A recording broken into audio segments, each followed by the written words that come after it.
memberikan pemeriksaan fisik pada pasien gangguan pada sistem endokrin, ya kan? Hari ini kita akan lanjut pemeriksaan mengenai area ekstremitas. Ekstremitas yang terjadi pada pasien dengan diabetes mellitus atau adanya gangguan pada kelenjar endokrin, itu biasanya kita akan menemukan permasalahan pada integumen maupun muskuloskeletal. Baik, untuk pemeriksaan yang bisa kita lakukan, teman-teman masih menggunakan set pemeriksaan fisik sebelumnya, ya. Baik, kita akan mulai tahapan lanjut ya terkait pemeriksaan fisik, terutama kita akan melihat jika pasiennya mengalami luka, yaitu luka pada area kaki yang kita kenal dengan namanya ulcus diabeticum. Baik, mari kita lihat luka pasien pada area kaki. Kita akan lihat dulu area kaki yang terjadi pada pasien. Sebelum kita memulai untuk melakukan pemeriksaan fisik, tidak lupa untuk melakukan tahapan prainteraksi, di mana kita harus mempersiapkan diri terlebih dahulu. Tahap orientasi kita menjelaskan kepada pasien. Kita akan melanjutkan pemeriksaan fisik yang berkaitan dengan pemeriksaan terutama pada area luka pasien. Kemudian waktu yang digunakannya kira-kira berapa lama. Maksud tujuan sudah kita sampaikan kepada pasien. Kemudian kita tanyakan apakah pasiennya bersedia atau tidak. Jika pasien bersedia, maka kita akan segera memulai. Pertama-tama, teman-teman tidak boleh lupa untuk melakukan cuci tangan 6 langkah, ya kan? Kemudian tadi alat-alat sudah disiapkan sebelumnya, sehingga kita akan langsung untuk menggunakan handspray.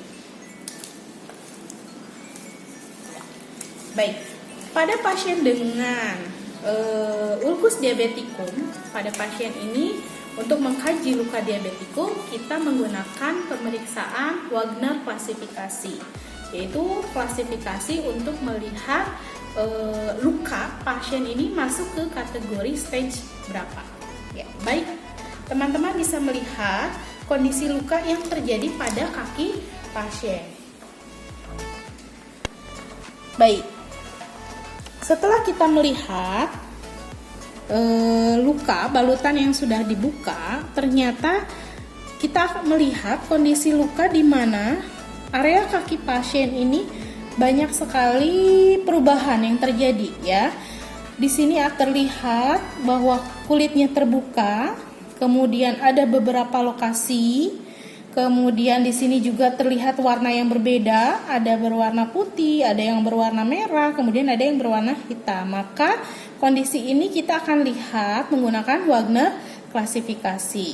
Wagner klasifikasi itu terbagi menjadi 5 derajat pada kasus diabetes mellitus. Derajat 0 itu biasanya tidak ada luka seperti ini. Jadi kulitnya sama dengan kulit kaki pada normalnya. Jadi kulitnya seperti ini, ya, tidak ada luka. Kemudian mungkin ada yang namanya deformitas atau selulitis, ya. Nanti kita akan tampilkan gambar selulitis. Kemungkinan besar pada pasien dengan diabetes mellitus ada gangguan atau kelainan pada kulit yang kita kenal dengan selulitis.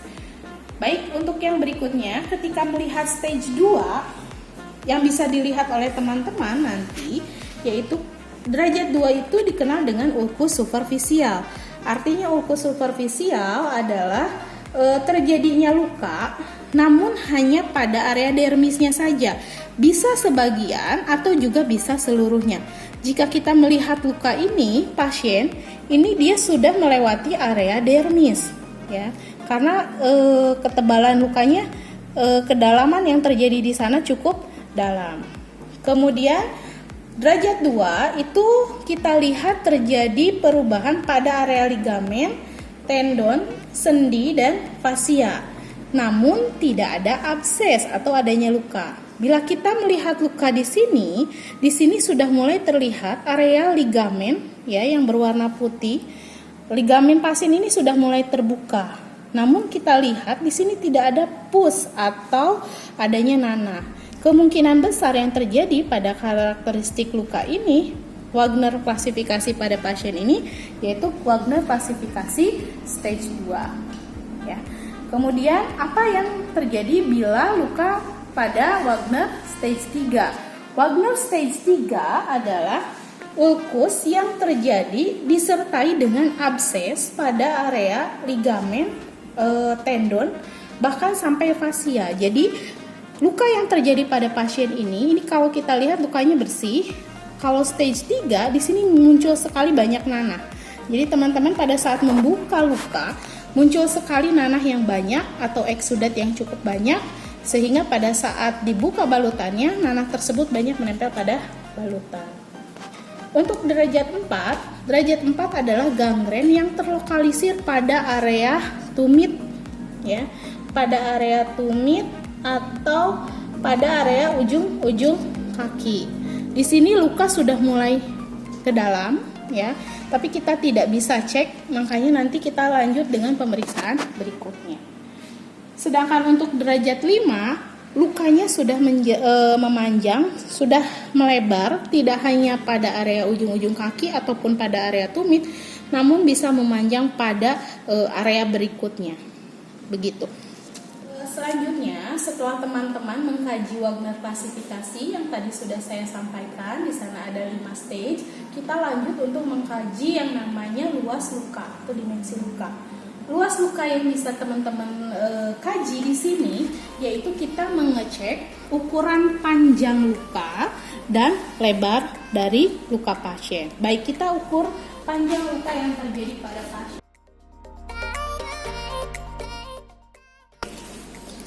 Panjang luka kita bisa ukur dari ujung luka pasien itu berada di mana dan ujung terakhirnya berada di ujung sebelah mana. Baik, kita ukur, ya. Oke, kita dapatkan panjang lukanya adalah 13,5 cm. Kemudian kita lihat untuk mengukur lebar itu adalah ukur area atau diameter lebar yang terluas, ya, dari area lukanya. Kebetulan kita mendapatkan di area sini dan area sini. Maka kita mulai mengukur untuk lebar luka. Kita dapatkan 5,5 cm. Sehingga panjang luka pasien tadi 11,5 dikali 5,5. Baik. Kemudian kita lanjut untuk mengecek yang namanya dasar luka.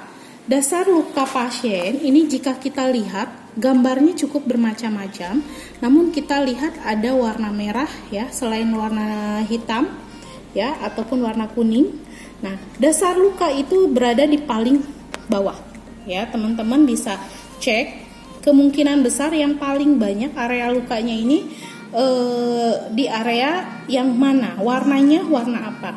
Macamnya banyak, ya. Ada yang disebut dengan unstageable, artinya tidak diketahui, ya, kedalaman lukanya seperti apa. Atau teman-teman menemukan ketika pasien mengalami luka diabetes, ya, kulitnya tertutup, ternyata pada saat kita buka, ketika kita buka ternyata kedalamannya cukup panjang. Jadi ketika menemukan luka dengan luka tertutup, itu kulitnya perlu perlu dibuka, ya, untuk ngecek sejauh mana sih kedalaman luka atau adanya abses atau gangren pada luka pasien. Oke, lanjut yang berikutnya. Setelah teman-teman mengetahui dasar luka apakah berwarna pink, merah, kuning, hijau atau hitam, atau tadi yang saya sampaikan terkait unstageable, tidak diketahui dasarnya, kita sebutkan, ya, apakah pasien ini dasar lukanya berwarna merah atau hitam. Kaji yang berikutnya yaitu terkait mengecek jumlah eksudat. Eksudat di sini yang kita cek adalah berapa banyak sih eksudat yang keluar pada saat luka balutan dibuka. Kemudian kita lihat luka yang tidak bersih itu kita hitung eksudatnya apakah sedikit, banyak atau sedang.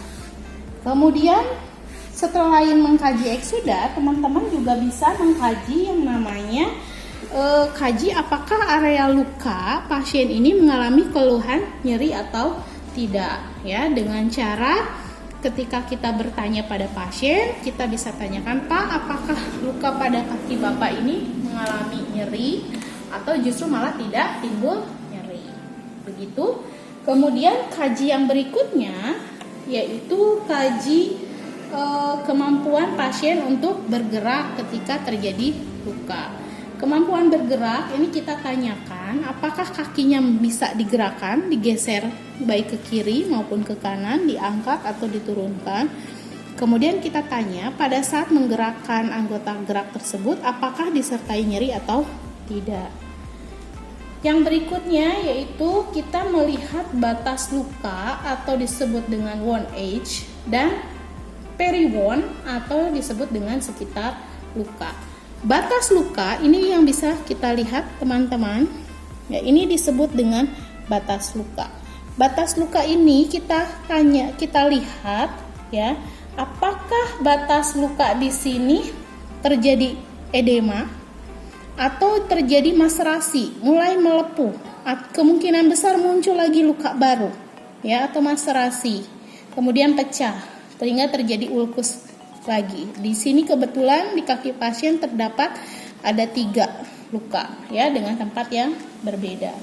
Kemudian untuk peri-wound atau area sekitar luka itu kita lihat area sini ya, area luar ya, apakah terjadi edema ya, apakah area tersebut teraba hangat. Kemudian apakah terlihat terjadinya eksoriasi.